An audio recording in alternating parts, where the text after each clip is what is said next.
Buenos días, soy la doctora Mónica Yarza, soy médica de planta del Servicio de Dermatología del Hospital General de Pedro de Lizalde y el doctor Lafargue es el jefe del servicio. Vamos a hablar de esclerodermia y esta charla está separada en dos partes. Nosotros hablaríamos de la forma localizada o morfea y luego la doctora de reumatología va a continuar con la parte sistémica. Vamos a hablar de esclerodermia, que viene del griego, que esclerosis significa endurecimiento. Entonces acá vamos a ver que la piel está endurecida, tensa, engrosada y va a estar adherida a los planos profundos. La frecuencia en pediatría es baja. La etiología es desconocida. Hay múltiples causas que se proponen, siempre hay una base genética, una causa autoinmune. Se ha visto que esta patología está asociada a otras enfermedades autoinmunes como diabetes, tiroiditis, psoriasis y otras. Y también en la parte genética hay antecedentes familiares de otras enfermedades autoinmunes. Hay una causa infecciosa también que se propone, generalmente se asoció a la bacteria Borrelia, también al citomegalovirus, que puede ser como desencadenante. Hay algunos medicamentos, traumáticas, porque se vio que en los antecedentes generalmente puede haber traumatismos o aplicaciones de vacuna y después de ello hayan aparecido las radiaciones, y sobre todo hay una causa inflamatoria, donde hay, esto sería la parte más de la etiopatogenia, donde hay una inflamación de los vasos que produce una reacción inflamatoria que va a producir todo el componente de induración que vemos nosotros a nivel de la piel. La podemos dividir en dos partes. La forma sistémica, donde va a haber compromiso de órganos, y la forma localizada, que también a esta la vamos a llamar morfea, que es casi exclusivamente de la piel. Y es la que ahora vamos a empezar a hablar. El pasaje de una esclerodermia localizada a una sistémica es muy raro. Dentro de la clasificación de morfea vamos a ver que puede haber 5 tipos. Una que se llama circunscripta, esta a su vez puede ser más superficial o profunda. Una lineal, que es la más frecuente que se ve en pediatría. La forma generalizada, donde vamos a ver varias de estas lesiones en dos sitios distintos del cuerpo. La panesclerótica, que sería la más importante, la más grave, y formas mixtas, en donde el mismo paciente puede tener dos o más de estas formas. La morfea, ¿cómo la vamos a ver? Va a ser una mancha rojo-violácea, a veces amarronada, que está indurada y puede estar rodeada de un anillo color liláceo, y esto va a ser marcador de actividad. Es asintomática, o sea que el paciente no le va a doler, no le pica, no tiene ningún síntoma y aparece con mayor frecuencia en tronco y en las extremidades. Con el tiempo, esta lesión se va aclarando, se va haciendo más brillante, más firme, más indurada, y como esa induración va a afectar el pelo y las glándulas sudoríparas, en esta zona no va a haber ni pelo ni sudoración. En la etapa final se va a ver como manchas amarronadas que pueden dejar lesiones deprimidas o afectación de los miembros, y donde vamos a ver algunas asimetrías. Si cruza una articulación alguna de estas manchas, puede dejar una limitación en los movimientos en su evolución. Acá vemos estas manchas que son ovaladas con este color más liláceo, rojo liláceo, que esto implica actividad. Acá también vamos a ver, y el centro que se va haciendo más brillante. A veces está bien indurado, pero a veces es nada más que la mancha y una depresión, y la piel sigue estando elástica. En esta forma vemos que con el tiempo se va haciendo más brillante. Acá vemos las manchas, ¿sí? Y cómo pueden ser lineales y afectar las articulaciones.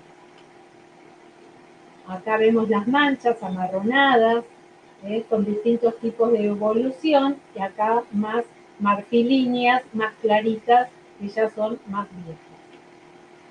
La morfea lineal, que es la forma más frecuente que vemos en la infancia, puede ser bilateral, pero la mayoría es unilateral y con mayor frecuencia en miembros inferiores. Puede atrofiar los tejidos y es importante instaurar un tratamiento rápido para evitar las deformidades que puedan quedar. Por ejemplo, la flexión.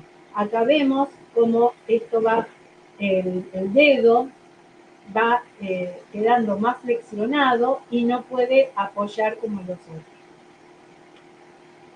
Acá en el tronco vemos cómo siguen estas zonas lineales donde se ve la atrofia, la zona brillante de la piel y la hiperpigmentación, que es esa coloración amarronada. En esta, donde están los miembros inferiores, vemos una delgada línea, y en este es un caso más afectado, donde por suerte no ha quedado la flexión, pero ven la diferencia de los miembros en donde hay atrofia, quiere decir que los tejidos han crecido menos. En la parte de la cara, cuando vemos esta morfea lineal, se llama el golpe de sable. Y esta puede afectar tanto la piel como tener compromiso ocular o a veces del sistema nervioso, como por ejemplo dolor de cabeza, convulsiones o dolores en los miembros. Por eso, en esta, aunque sea una forma localizada, puede haber compromisos de órganos internos. Acá vemos más lesiones que son más extendidas, ven ese color amarronado y en el centro la parte brillante como marfil. Si la tocamos va a estar indurada y no se puede plegar a la piel.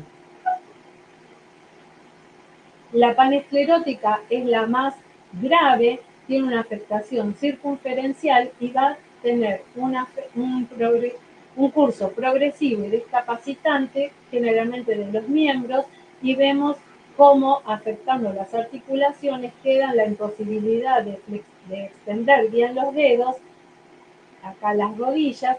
Por eso es importante acá instaurar un tratamiento lo más pronto posible. El diagnóstico es básicamente con la clínica, nos podemos ayudar con el laboratorio, en algunas oportunidades hace falta hacer una biopsia. La ecografía nos sirve para hacer tanto el diagnóstico como para seguir la evolución de la enfermedad, donde vamos a ver el tejido de abajo de la piel si está más engrosado o no. Y la resonancia magnética o tomografía la vamos a solicitar sobre todo cuando es la afectación en cabeza, que vimos la afectación ahí en golpe de sangre. El pronóstico va a ser crónica de 3 a 5 años, pero es muy importante consultar y tratar precozmente para evitar estas secuelas, tanto de asimetrías como compromiso de las articulaciones o el aspecto estético que pueda llegar a comprometer. Como tratamientos tenemos la terapia física, el ultrasonido, cremas y también la fototerapia, que la VA1 sería la más efectiva por el compromiso más profundo que pueda tener. Este sería el tratamiento para las morfeas, y ya cuando a veces hay casos más importantes va a ser el tratamiento sistémico, que lo va a dar la otra doctora en la charla de reumatología. Muchas gracias y esperamos a las preguntas que puedan llegar a pasar después de la charla. Muchas gracias. Hola, ¿cómo están? Nuevamente muchas gracias por la invitación a compartir este espacio en el contexto del Congreso de Pacientes, en nombre mío y del equipo de dermatología del Hospital Elizalde. La idea hoy es hablar y puntualizar algunos temas acerca de la esclerodermia sistémica en la infancia y adolescencia, complementando a lo ya expuesto por los doctores de dermatología. Como introducción, cuando uno habla de esclerodermia, un poco lo vimos recién, hay cambios en la piel que se caracterizan justamente por el endurecimiento de las mismas, y también hay cambios de coloración, consistencia y adherencia a planos profundos. Esto también está presente en las esclerodermias sistémicas con compromiso difuso. El inicio en la infancia es poco común y si comparamos con otras enfermedades de reumatología infantil, la esclerodermia sistémica representa la tercera enfermedad reumática en frecuencia detrás de la artritis idiopática juvenil y el lupus eritematoso sistémico. La división y la clasificación de esclerodermia la vimos recién en la presentación, simplemente mostrarles que la exposición va a estar basada sobre lo que es la esclerodermia sistémica, en donde no solo hay una afectación de la piel, sino que también hay afectación de otros órganos internos. Tener en cuenta, como dijimos recién, que la forma más frecuente en la infancia es aquella localizada, también denominada morfea, y lo que uno habitualmente encuentra a nivel bibliográfico de lo que llamamos esclerodermia es aquella que se está refiriendo a la forma sistémico-difusa de la que vamos a hablar ahora. Estos números lo que representan son las incidencias en otros países, fundamentalmente en el hemisferio norte. Lamentablemente aún no contamos con números propios de incidencia, pero para tener una idea de lo poco frecuentes que son, se dan en 0.27 casos nuevos por millón de habitantes en año en un estudio británico. En aquellos niños menores de 10 años es menos del 2% de los casos y aumentan levemente entre los 10 y 20 años, habiendo una frecuencia entre el 1,2 y 9% de casos. Se ha visto que a diferencia de otras enfermedades, como por ejemplo el lupus, no presenta predilección de raza ni pico de edad, y cuando uno evalúa la distribución de género, en niños mayores de 8 años hay una preponderancia en el sexo femenino y la distribución por género en menores de 8 años es igual tanto para varones como en mujeres. Nuevamente mostrarles entonces la división de estos tipos de esclerodermia. En la esclerodermia sistémica hay dos tipos de compromiso en piel, la limitada, que también tiene compromiso de órgano, que no es tan frecuente en pediatría, por lo cual hoy vamos a hablar simplemente de la esclerodermia sistémica difusa. Como habíamos hablado recién, fundamentalmente lo que nosotros vemos acá es un compromiso extenso de la piel, en donde fundamentalmente vamos a ver que a nivel cutáneo tiene un compromiso a nivel de la piel proximal a las articulaciones metacarpofalángicas, es decir, a nivel de manos y de pies en las articulaciones metatarsofalángicas, y también pueden haber cambios a nivel de la forma de los dedos, como vamos a ejemplificar a continuación, con la presencia de esclerobacteria. También pueden haber compromiso a nivel vascular, en donde el fenómeno de Raynaud se lleva la presentación principal, como vamos a ver, también gastrointestinal a nivel renal, cardíaco, respiratorio, musculoesquelético, neurológico, y se solicitando algunos estudios de laboratorio de anticuerpos, puede haber positividad en el FAN y otros anticuerpos más específicos de la esclerodermia sistémica. ¿Cuáles son los signos precoces? ¿Qué es lo que primero aparece? Contrariamente a lo que uno pudiera pensar, previamente a los cambios a nivel de la piel, los cambios cutáneos, el fenómeno de Raynaud es uno de los primeros signos que pueden aparecer como manifestación de esta enfermedad.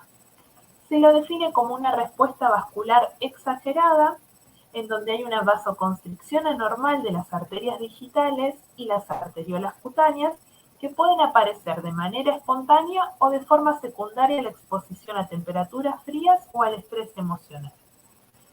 Un episodio típico, que es lo que más frecuentemente uno consulta o te refieren en el consultorio, es cuando hay una frialdad o respuesta al frío, hay una extrema frialdad de los dedos de manos o pies, aunque también pueden verse involucradas otras partes sacras, como las orejas, la nariz, la cara, las rodillas o los pezones. Se acompaña de cambios sucesivos en la coloración cutánea en tres fases diferenciadas. Una fase pálida, que es color blanco, una fase cianótica, es decir, cuando hay falta de oxígeno en ese tejido, y eso lo describen como coloración azulada o morada, y una fase en donde vuelve a restablecerse la perfusión, denominada hiperémica, que es de color rojo. Y característicamente uno la define con los colores de la bandera de Francia.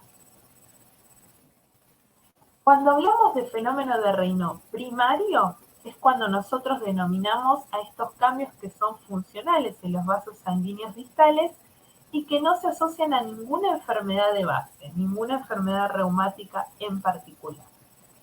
En el caso de la esclerodermia sistémica, ahí sí estamos hablando de un Raynaud secundario. ¿Por qué?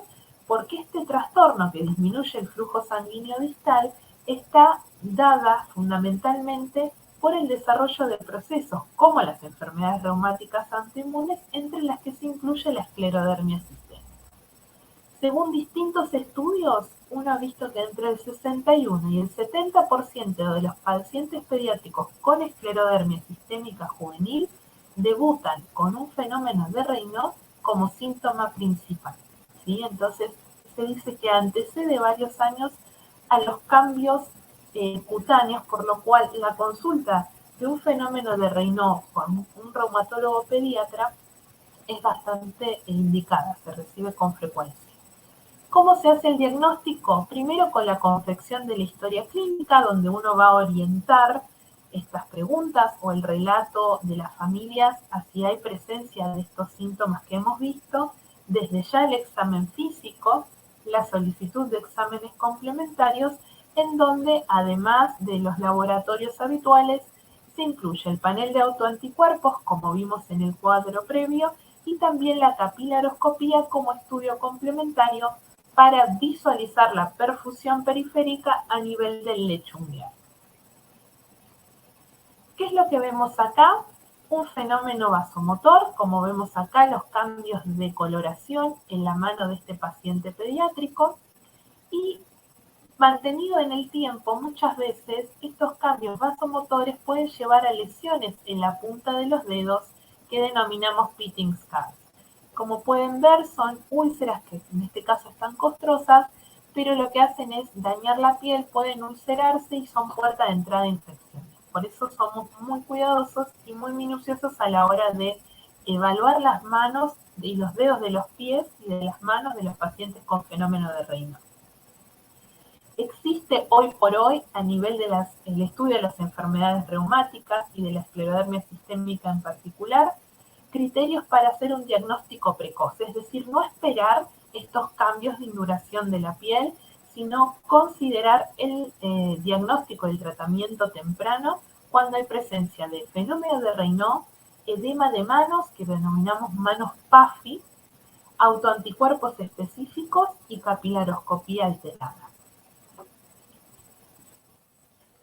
Aquí vemos en estos cambios, que también son tardíos de la esclerodermia sistémica, el afinamiento distal de los dedos, esto que denominábamos en el cuadro inicial de síntomas como esclerodermia. El edema, que si nosotros comparamos esta mano respecto a la contralateral, vemos mayor hinchazón de esta mano, estos cambios que hablábamos recién. Y desde ya los cambios de coloración. Como ven, hay algunas lesiones hipopigmentadas a este nivel, en donde también se las denomina lesiones en sal y pimienta. Los cambios en la piel que hacen al endurecimiento muchas veces lo que hacen es retraer e inmovilizar el ángulo común de las articulaciones, y esto lleva a limitaciones articulares, con las consecuencias en lo que es la movilidad de las distintas articulaciones involucradas, en este caso las manos. Para mostrarles aquí entonces estos cambios, de la perfusión pueden llevar a úlceras, acá lo vemos a mayor detalle, que pueden, como les decía recién, llevar a infección de las mismas. Hay que ser muy cuidadosos con eso también.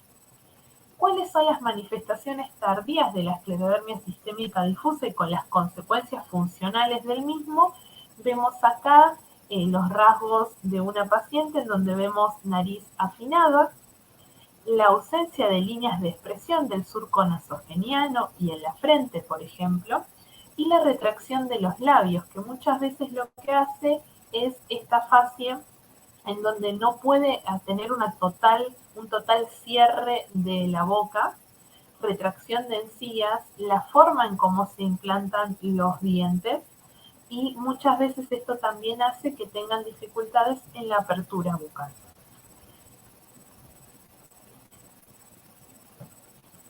¿Qué es importante en todo paciente con esclerodermia? Una vez que ha tenido su diagnóstico y su tratamiento a lo largo de los años en un servicio pediátrico, es ideal que en algún momento, sobre todo acercándose a la adolescencia, haya una propuesta de transición a servicios de adultos. ¿Para qué? Para que no sea disruptivo el cambio de un tratamiento del contexto familiar con un servicio de pediatría a un contexto de un servicio de adultos, donde se tiene que hacer más cargo de su tratamiento y de los procesos de consulta y de solicitud de medicación, por ejemplo.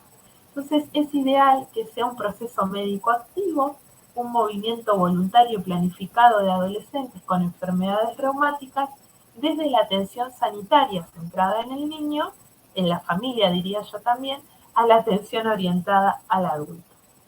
En el caso del Hospital Elizalde, a partir de los 16 años de manera formal, pero en las consultas, quizás un poco antes, a partir de los 14, 15 años, se los orienta y se dirige por ahí las consultas de cómo se ha sentido, qué tratamiento está tomando, y las pautas de autocuidado, que conozcan su enfermedad y sobre todo tratar de orientarlos en lo que se vincula a los trámites de cobertura de medicación, que muchas veces eso está a cargo de las familias y es muy difícil para ellos tomar la posta de ese tratamiento, y de esos trámites que muchas veces son muy complicados inclusive para los padres. Entonces, de una manera paulatina, uno va acompañando estos procesos de cambio que son tan importantes como el diagnóstico, el tratamiento y el seguimiento de esta enfermedad crónica.